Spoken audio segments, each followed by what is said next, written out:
Gimana caranya mengatasi rasa kesal terhadap pasangan yang sukanya janji-janji melulu tapi lupa menepatinya? Tips anti galau, Kak.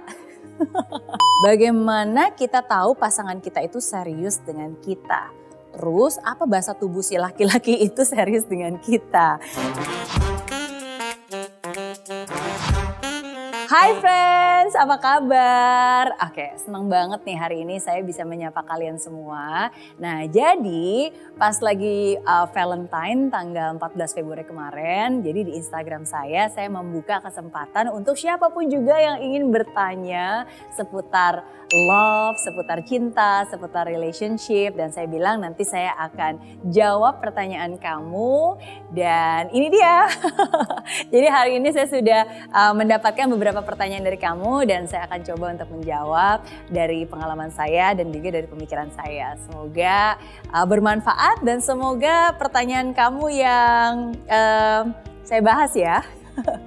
Oke, kalau gitu langsung aja. Ini yang pertama ada dari @susi_evanta. Oke, saya mau nanya Mbak, gimana caranya mengatasi rasa kesal terhadap pasangan yang sukanya janji-janji melulu tapi lupa menepatinya? Dan bagaimana caranya agar dia mau berubah dan gak seperti itu lagi? Oke, jadi buat Susi, saya tahu pasti rasanya kesal ya kalau janji-janji-janji ternyata gak jadi. Janji-janji-janji tapi bohong. Ya kan? Nah, tapi mungkin ada dua hal nih yang ingin saya bagikan untuk menjawab pertanyaan kamu. Jadi pertama-tama saya ingin kamu punya prasangka baik dulu terhadap pasangan kamu. Berprasangka baik itu penting banget. Oke? Nah, apa yang saya maksud dengan berprasangka baik? Jadi pertama-tama kamu harus bisa mengerti bahwa mungkin sebenarnya bukan maksudnya pasangan kamu sengaja ngelupain janjinya atau sengaja nggak menepatinya. Mungkin bisa saja itu adalah kelemahan dia. Kan kamu tahu sendiri dong, setiap orang kan pasti punya kelebihan dan kekurangan. Dan ada loh sebenarnya banyak orang yang kelemahannya ya memang dia pelupa. Mungkin karena terlalu banyak hal atau mungkin gak dijadwalkan. Ya jadi pada dasarnya ya memang pelupa aja gitu. Nah, dan kalau itu yang terjadi berarti kamu sebagai pasangannya bisa membantu. Kalau gitu gimana caranya supaya ini nggak menjadi kelemahan yang akhirnya nanti merusak hubungan. Jadi contohnya nih, kalau misalnya dia oke, janji Sabtu ini kita nonton di bioskop. Oke? Nah, dan kalau kamu tahu mungkin biasanya dia suka pelupa, berarti mungkin dari beberapa hari sebelumnya, dari hari Rabu bisa diingatkan. Nanti hari Sabtu kita jadi nonton ya. Udah tahu belum mau nonton apa? Apakah saya bisa pesenin tiketnya? Ya, jadi contohnya seperti itu. Atau mungkin pas lagi di hari sebelumnya, pas lagi hari Jumatnya ya diingatkan lagi. Nih tiketnya udah dibeli nih, besok kita mau ketemu jam berapa ya? Dan seterusnya. Nah, intinya adalah mencoba untuk bisa membantu sehingga kelemahannya dia yang mungkin pelupa jadi perlahan-lahan bisa berkurang. Jadi itu ya, tetap berprasangka baik bahwa dia sebenarnya nggak sengaja melakukan hal itu untuk menyakiti hati kamu dan sebenarnya dia juga nggak mau menyakiti hati kamu. Oke, nah jadi itu yang pertama. Nah yang kedua sebenarnya berhubungan dengan pertanyaan kamu selanjutnya ya, gimana caranya supaya dia mau berubah dan tidak seperti itu lagi. Ya jadi tadi saya sudah jelaskan. Jadi pertama-tama saya apresiasi bahwa kamu punya inisiatif untuk memperbaiki. Nah, tapi paling penting adalah ekspektasi kamu harus dirubah. Jadi kamu nggak boleh punya ekspektasi bahwa dia yang akan berubah. Soalnya kan pertanyaan kamu gimana caranya supaya dia mau berubah? Karena kalau kamu punya ekspektasi tersebut, nanti ya kamu akan kecewa. Ya, jadi coba diubah. Oke, gimana caranya supaya saya bisa membantu dia menepati janjinya? Oke, nah jadi bukannya dia yang berubah. Ya, tapi apa yang bisa kamu kendalikan, apa yang bisa kamu lakukan untuk membantu proses itu. Nah, karena seperti saya bilang, bagaimanapun juga kita nggak akan bisa mengendalikan apa yang orang lain lakukan, kita nggak akan bisa memaksakan mereka untuk berubah.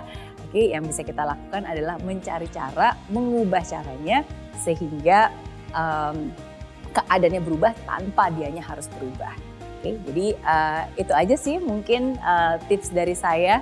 Ya, intinya coba berprasangka baik dan coba lakukan hal yang baik Dan coba juga bicarakan baik-baik dan semoga dua orang mengusahakan hal yang baik pastinya akan jauh lebih baik ya daripada dua-duanya hanya diam-diam saja dan berharap salah satunya berubah. Oke. Pertanyaan berikutnya dari @juwantan_Ibrahim. Wah, ini pertanyaannya singkat, padat, jelas. Tips anti galau, Kak. Oke, galaunya tentang apa nih? Oke, tapi saya mencoba menjawab ya pertanyaan singkat padat jelas ini. Oke, karena seringkali galau itu menjadi kerisauan. Tahu kan galau itu apa? Gelisah antara lanjut atau udahan. Nah, ya kan? Nah, jadi biasanya kalau kamu sekarang berada dalam persimpangan, lanjut nggak ya? Udahan nggak nih? Mau kemana nih? Dibawa kemana nih? Gitu. Nah, buat saya pribadi, setiap kali saya di persimpangan, saya akan selalu mengingat kembali, oke, apa yang membuat saya bergerak, berjalan hingga titik ini.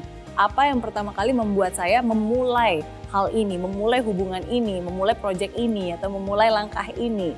Jadi diingat kembali apa sih motifnya.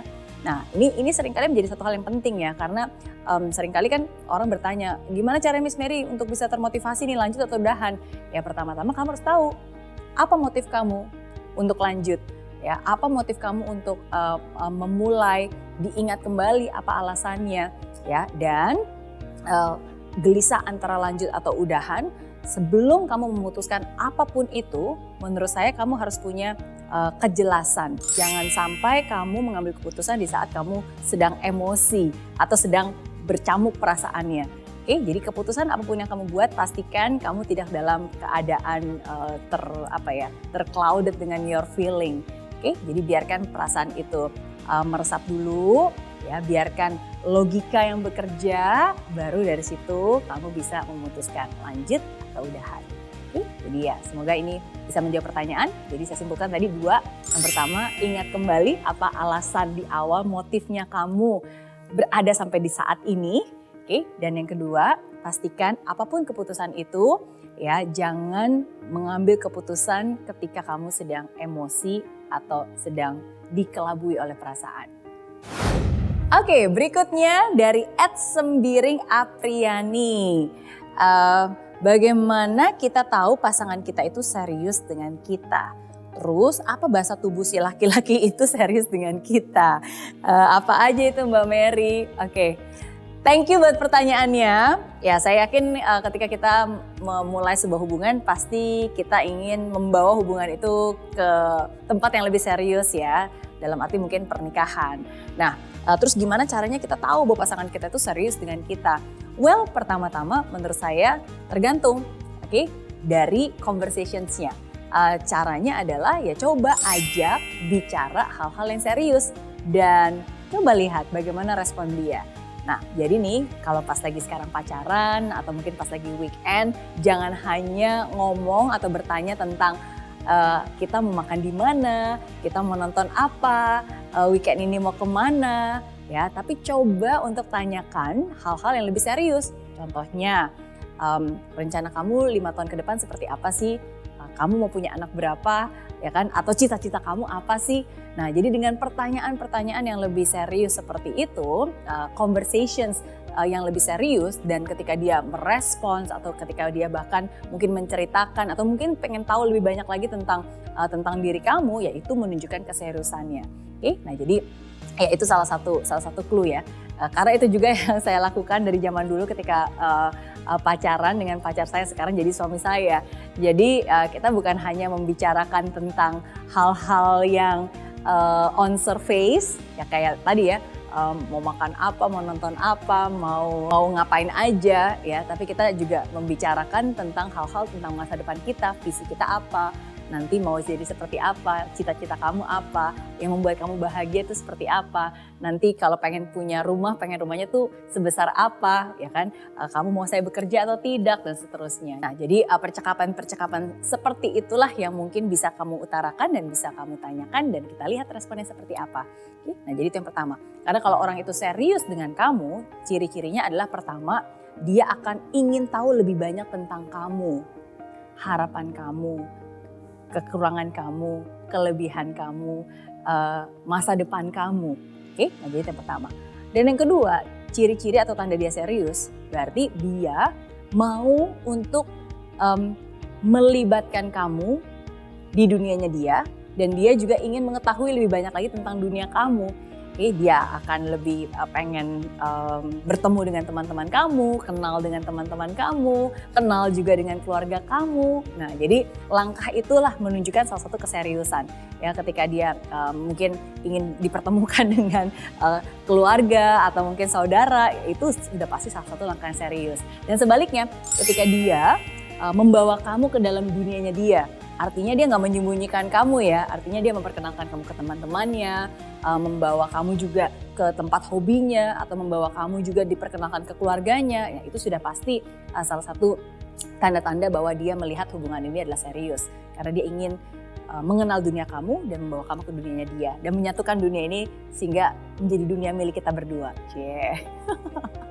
Oke, anyway, ya jadi itu sih mungkin 2 tanda-tanda dan clue.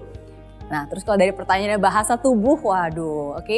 Jadi hal-hal tentang serius ini menurut saya nggak bisa dilihat dari bahasa tubuh ya, karena kan kalau dari bahasa tubuh itu kan hanya gestures, tapi dilihat dari ya cara dia memperlakukan kamu sih menurut saya. Karena kalau dia serius dan dia menganggap hal ini penting, sama seperti satu hal yang penting itu pasti akan dirawat, akan dijaga. Nah, jadi kalau dia sungguh-sungguh serius dengan kamu, pasti dia akan dengan sangat hati-hati menjaga kamu, menjaga hati kamu, menjaga fisik kamu, menjaga pemikiran kamu, ya, dan memastikan bahwa itu terawat dengan baik dan dijaga dengan baik.